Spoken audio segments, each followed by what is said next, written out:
ఇప్పుడు కూడా నేను కాదని అన్నో తప్పనిసరిగా అది మీరు అనుకునే రీతిలోనే నేను సాధించి తీరుతానని ఈ సందర్భంగా మీ అందరికీ తెలియజేస్తాను. అయితే ఇది మొత్తం 3,20,00,000.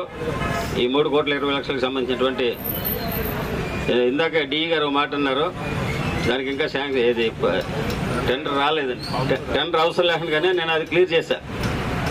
టెండర్లో ఎవరైతే పాల్గొన్నారో ఆ కాంట్రాక్టులతో మాట్లాడి రాత్రి అది అవసరం లేకుండానే రోడ్డు వేసేటట్లు నేను మాట్లాడటం జరిగింది.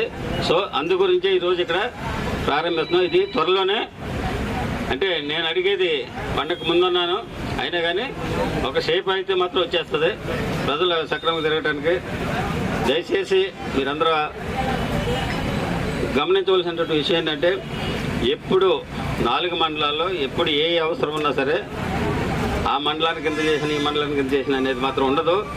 అందరికీ అడిగిన వాళ్ళు అడిగినట్టు కంపల్సరీ మీకు పని చేసి చూపిస్తానని ఈ సందర్భంగా తెలియజేసుకుంటూ నాకు ఈ అవకాశం ఇచ్చినటువంటి పెద్దలకు ధన్యవాదాలు.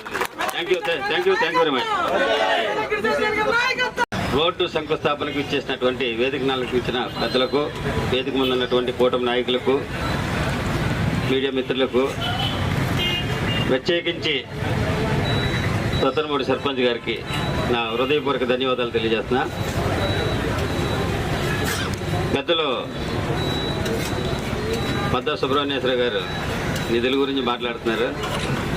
అన్ని గ్రామాల ప్రజలు ఎవరు వచ్చినా దగ్గర అడగలేదు, మీరే వచ్చాడు గారు కాబట్టి అది మీకే మీ లెక్కలోకి వస్తుంది.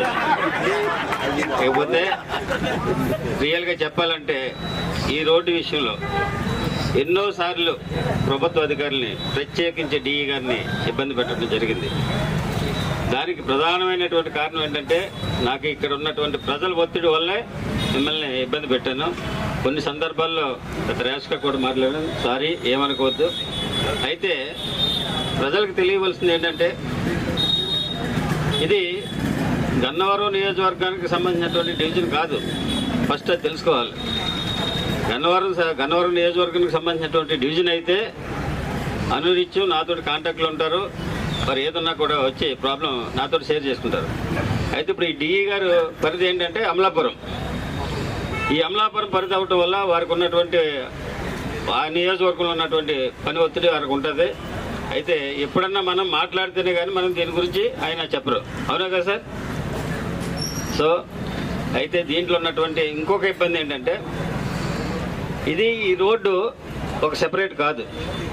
సుబ్రహ్మణ్యేశ్వర గారు చెప్పినట్లు అమలాపురం, రాజోలు, ఈ ఆర్ఎన్బి రోడ్లకి అన్నింటికి సంబంధించి 500 కోట్లకి సంబంధించినటువంటి ఒక ఆర్డర్ ఇది. దీంట్లో సొరవ తీసుకున్నది నేను ఒక్కడనే. మినిస్టర్ గారు కూడా అడిగారు, మీది 225 కోట్లు, 2,25,00,000 కదా, ఏమాత్రం దానికి మీరు కంగారు పడుతున్నారంటే, మిగతా అమౌంట్ అంతా మీ వల్ల వాళ్ళకు కూడా చేయవలసి వస్తుందంటే, అయినా కూడా పర్లేదు సార్, దయచేసి మీరు చేయాలని ఆయన్ని కూడా ఒత్తిడి తెచ్చి ఆయన మీద, ఆయన ఎక్కడో ఉంటే వాళ్ళ ఆఫీసర్స్కి ఫైల్ ఇచ్చి పంపించి సంతకం చేయించినటువంటి సందర్భం. దాని తర్వాత ఫైనాన్స్ డిపార్ట్మెంట్లో క్లియరెన్స్ ఉంటుంది. మరలా మినిస్టర్ గారు సంతకం చేసినంత మాత్రమే అయిపోదు. ఫైనాన్స్ డిపార్ట్మెంట్లో క్లియరెన్స్ కోసం వెళ్ళింది, మీరు చూసుకోండి నేను మాట్లాడినన్నారు. అక్కడ కూడా వెళ్ళి ఫైనాన్స్లో కూడా నాకు తెలిసినటువంటి ఆఫీసర్తో మాట్లాడి ఇది క్లియర్ చేపిస్తే మన 2,25,00,000కి సంబంధించి 500 కోట్లకి పని అయింది జనాలకి అందరికీ. కానీ ఆ ఎమ్మెల్యేలు ఎవరు కూడా దీని గురించి ఎవరు ప్రయత్నించినటువంటి దాఖలాలు లేవు. సో పని విషయం తెలుసు కాబట్టి దాని యొక్క ప్రపోజల్స్ ఏ విధంగా వెళ్తాయి, ఎవరెవరి దగ్గర ఉంటాయి, ఇవన్నీ నాకు తెలుసు కాబట్టి. అంతకంటే ముఖ్యమైనటువంటి విషయం ఏంటంటే, నా నియోజకవర్గ ప్రజల్లో పదే నన్ను అడుగుతుంటే వారికి సమాధానం చెప్పాల్సినటువంటి బాధ్యత నా మీద ఉంది కాబట్టి ఆ బాధ్యతను గుర్తుంచుకుని నేను ఈ వర్క్ ఇంత త్వరితగతిన చేయవలసి వచ్చింది. ఒకవేళ లేట్ అయినందుకు అన్యత భావించొద్దు. కానీ గ్రామంలో శాషీరావుపేటలో షిరిడి సాయి మందిరం వద్ద నూతనంగా ప్రారంభించడం జరిగింది Shri Lakshmi Ganapathi engine oil and general stores. మా వద్ద మీ యొక్క అన్ని రకాల వాహనాలకు కావలసిన engine oil, Castrol, Servo, Mobil, Shell, Veedol, Gulf ఇలా మొదలగు అన్ని కంపెనీల ఒరిజినల్ ఇంజిన్ ఆయిల్ కంపెనీ